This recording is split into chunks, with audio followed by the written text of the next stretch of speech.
자, 오늘은 신라의 삼국통일과 발해의 건국 중에서도 신라와 발해의 발전에 대해서 알아보도록 하겠습니다. 자, 지난 시간에 배운 내용을 정리해 보겠습니다. 일단 지난 시간에는 삼국통일의 과정과 발해의 건국에 대해서 알아봤죠. 먼저 삼국통일의 과정은 백제가 먼저 멸망했고 그 다음에 고구려가 멸망했으며 그 이후 고구려 및 백제의 유민들이 부흥운동을 일으켰지만 그 부흥운동도 실패를 했습니다. 그리고 신라와 당나라 간의 전쟁에서 신라가 승리하면서 삼국통일이 완성이 됩니다. 이게 문무왕 때죠. 그리고 마지막으로 대조영이 고구려 유민을 이끌고 발해를 건국한 것까지 배웠습니다. 자, 이제 삼국통일 후 신라는 어떻게 발전을 했냐. 자, 일단 문무왕이 삼국통일을 완성을 했죠. 그리고 나서 혼란스러운 나라 상황을 정리하기 위해 백제와 고구려의 유민들을 통합하는 정책을 실시했습니다. 그리고 문무왕의 아들이었던 신문왕이 왕의 권력을 강화하는 정책을 폈고 여러가지 제도를 새롭게 통일된 나라에 맞추어서 정비를 하게 됩니다.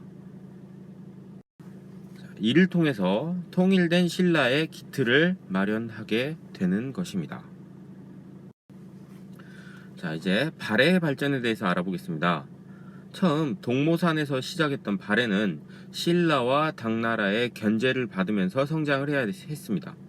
그래서 발해는 당나라를 공격하기도 했고요. 그리고 신라와도 적대적인 관계이기도 했습니다. 그러면서도 일본과는 교류를 계속 꾸준히 유지를 했고요. 나중에 당나라와 관계가 좋아지면서 당나라와도 활발하게 교류하면서 당나라의 제도라던가 문화를 받아들이게 됩니다. 그리고 발해는 영토를 계속적으로 확장을 해서 고구려의 옛 영토를 다 회복했을 뿐만 아니라 고구려보다 더 넓은 영토를 차지하게 됩니다. 이렇게 해서 그 당시에 당나라 사람들이 발해를 일컬어 해동성국, 바다의 동쪽에 있는 번성한 나라라고 부르게 될 정도로 발해가 발전하게 됩니다. 자, 그러면 이제 신라는 어떤 나라들과 교류를 했는가를 알아봅시다. 지금 지도 보이시죠? 신라는 당나라, 일본과 주로 교역을 했습니다. 당나라와는 신라의 특산물을 수출하고 당나라의 비싼 제품들 또는 문화를 수입했고요.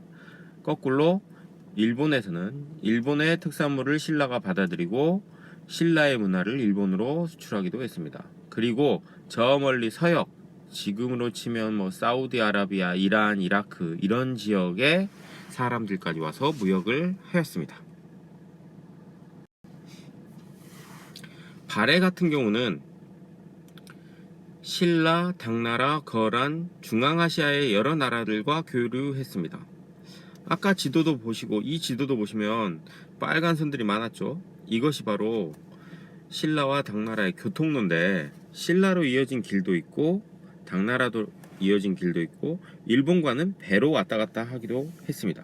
물론 이건 신라도 마찬가지였고요. 자, 이렇게 신라와 발해가 여러 나라와 교류를 하는 과정에서 신라에서 유명한 인물이 하나 등장하게 되는데 바로 장보고입니다. 이 장보고의 별명은 해상왕입니다. 그래서 해상왕 장보고라고 부르기도 하는데 이분은 완도 출신입니다. 그리고 당나라에 건너가서 장군이 되게 됩니다. 그리고 당나라에서 적산법화원이라는 절과 같은, 하지만 절과는 다르게 무역도 하고 정보도 수집하는 그런 곳을 만들게 됩니다. 그리고 당나라에 끌려온 신라 출신 노예들을 보면서 해적을 소탕해야 되겠다는 결심을 하게 됩니다.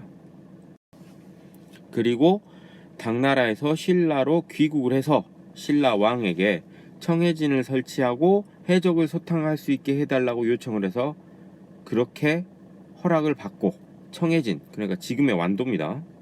완도에 청해진을 설치하고 해적을 소탕해버립니다. 그리고 나서 신라를 중심으로 하는 국제무역, 그러니까 신라에서 당나라, 신라에서 일본을 연결하는 이 무역로를 장악하고 주도적으로 무역을 하게 됩니다. 이렇게 해서 계속 세력이 커졌겠죠. 해적 소탕하려면 군사도 필요할 것이고 무역을 하다 보면 돈도 쌓이고, 그러니까 세력이 커지다 보니까 신라의 왕위 쟁탈전에도 가담하게 됩니다.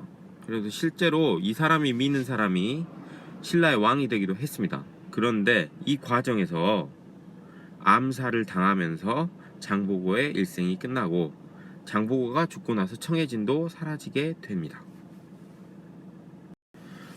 자, 오늘 공부한 내용을 정리해 보도록 하겠습니다.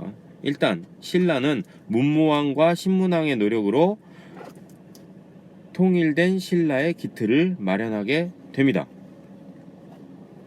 발해는 발전을 거듭해서 결국에는 당나라 사람들이 해동성국이라고 부를 정도로 나라가 발전하게 됩니다. 그리고 신라와 발해는 당나라, 일본 등 여러 나라와 교류를 했고 멀리 중앙아시아나 서역, 중동 지역에 있는 국가들과도 교류를 하게 됩니다. 그리고 마지막으로 이런 교류의 역사에서 중요한 역할을 했던 해상왕 장보고에 대해서 알아보았습니다. 자, 오늘은 여기까지입니다. 듣느라 수고했습니다.